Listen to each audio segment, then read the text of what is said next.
before coming to Andhra Pradesh, many of my friends, the common advice I got was that you should attend at least one Pawan Kalyan rally to understand the craze he generates. So was there a craze? Is it a craze for the actor Pawan Kalyan or politician Pawan Kalyan? No, it's not about just an actor. Because I hardly had done films. I had done must have done around 28 something. It's not that all my films were hits, but somehow I was always committed to certain ideological thinking. Maybe I think, apart from films, I think that's what it was connected to me. It is that's the connect with the people. Connect with the people. Yeah.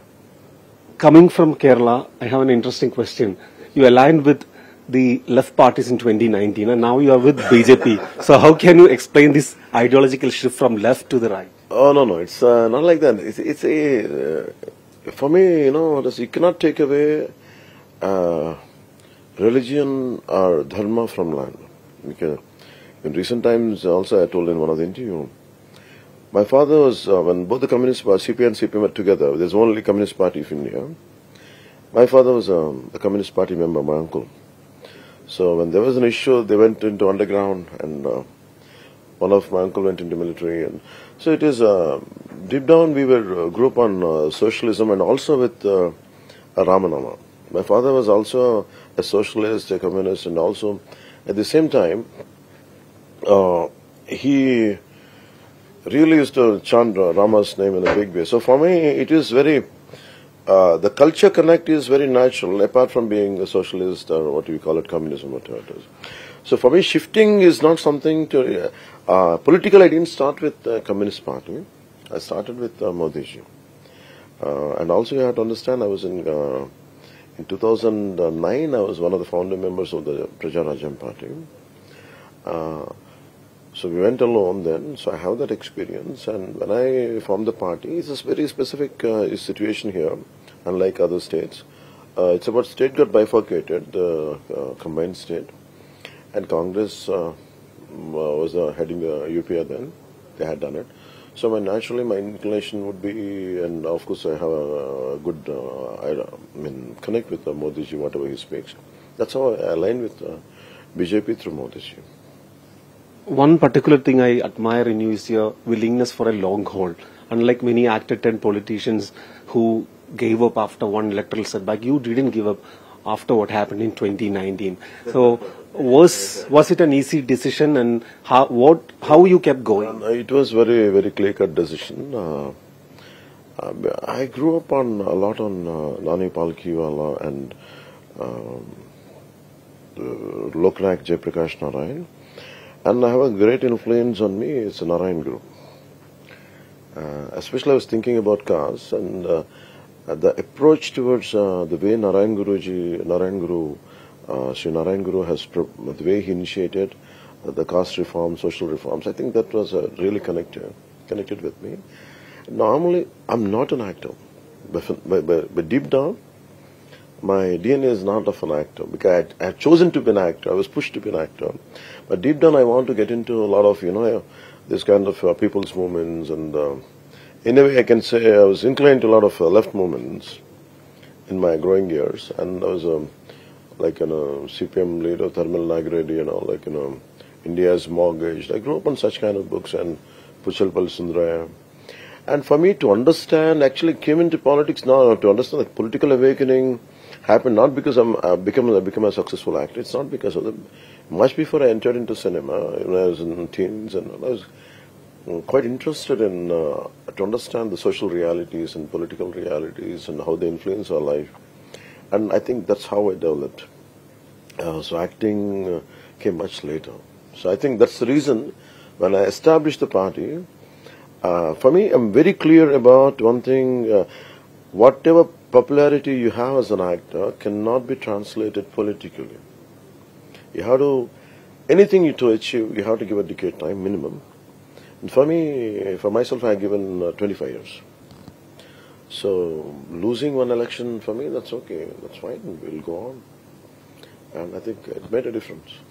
I'm sure that the viewers in Kerala must be surprised and delighted at your mention about Sri Narayana Guru.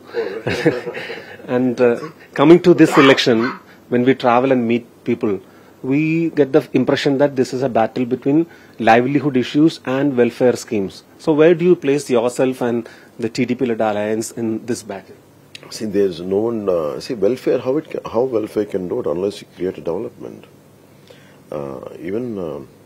It is nothing new about this welfare schemes. It is state directive principles. They are very clearly mentioned. The state should take care of social, political, social justice and economic. You have to take care of people. That is very clear-cut directive from state directives. What do you call it? Rashtra Adhesika Sutralu. That's what we call it in Telugu. State directive principles. For me, I think it is natural to extend whoever is in need of welfare scheme. They should be extended. But the problem here is you cannot knock out the livelihood. Here we are thinking both should go hand in hand. You can't mortgage the state properties, and you can't mortgage the public properties and keep on doing it. How long one can do it? So what we are doing is, it's not just welfare schemes. Make sure development be hand in side by side. That's what we are going to attain. When Mr. Chandrababu Naidu was arrested, you immediately stood behind him, supported him, and also announced the alliance. So was it an impulsive decision, or were you waiting for the right time? Nothing is impulsive, or nothing is well thought of. For me, it's called dharma. So if there is some, for me, what Martin Niemöller says, when when Hitler came, okay, they came for communists, I didn't raise my voice, I'm not a communist. They came for socialists, I'm not a socialist, I didn't raise my voice. Vice versa, Jews, I didn't open my voice. Trade unionists, I didn't raise my voice. For me, this particular government is like very, and it is like kind of very tyranny. The tyrannical government. It's full with tyranny, this government. And you should let the opposition live. There should be a debate. There should be some kind. Okay, you cannot completely dependent on political vendetta. So for me, we are all going through, and of course I had done a travel with 2014, I had done a travel together with TDP. I didn't like what's happening in the state politically, this kind of political vendetta. I said, I want to raise my voice, I want to stand by them. The situation went into such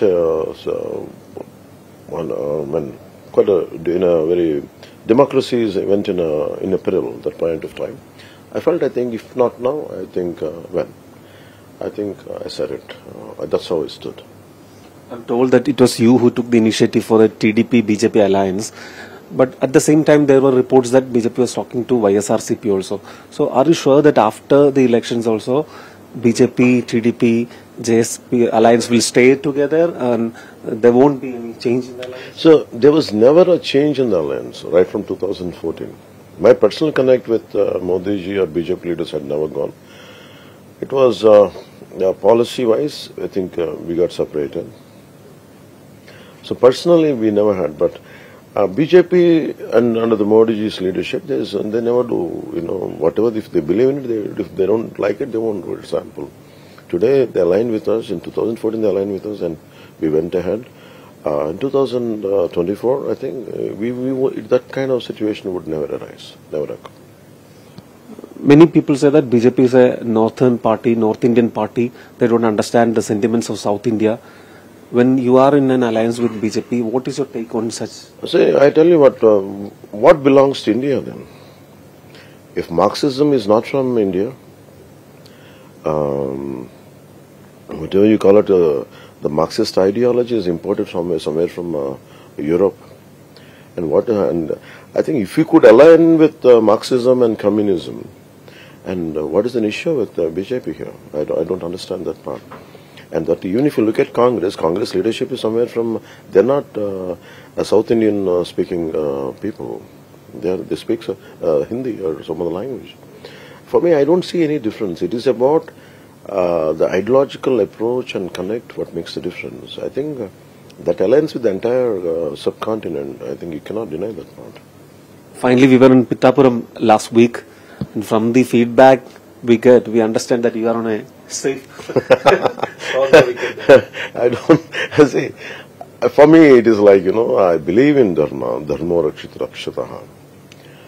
And I believe in you have to understand, I believe in both, The socialistic commitment and Dharma, both go hand in hand for me. I don't know about others. Because my father was a socialist, from a hardcore communist, he became a socialist. Then he's also a great Ram Bhakt. So for me, both go hand in hand. So for me, winning and losing, for me today, if I'm on a stronger wicket, I'm glad. But in 2019, you would ask me, I would have been the same guy. So by then it was on a very shaky ground. Today I'm on a strong ground. But my commitment for social justice is the same. Thank you very much, Pawan Garu. I know I was telling our viewers that you are the biggest star facing the electorate this time, and I know that you are very busy despite your schedule. Thank you. Yesterday you had asked me, I thought I should honor it, and I love coloring, and I love. I used to come to Sabarimala for a long time, when I was growing up in Chennai. So I'm a mad fan of coloring, and I love the way the culture of potboiler culture of Kerala, and all the religions coexist, and especially I love the way Keralites respect their mother tongue, irrespective of the religion. I think we should all learn from that. That's what now I keep quoting that one. How one should love their mother tongue. We should learn from Keralites. Thank you. Thank you very much, sir. So we will take that back to Kerala. And thank you very much. All the very best. Thank you.